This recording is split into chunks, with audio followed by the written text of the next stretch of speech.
Here's how to make a write-on effect in 60 seconds. So here we have our timeline, and we see that there is no animation on this.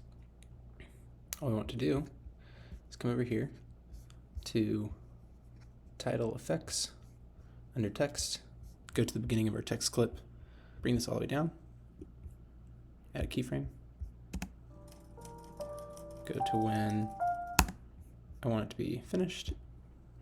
I'm going to bring it to here, 0.928, because I want the period to show at the very end.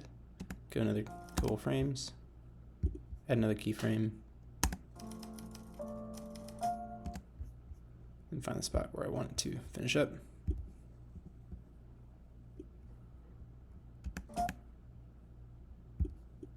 There you go, just adding simple keyframes in the write-on effect.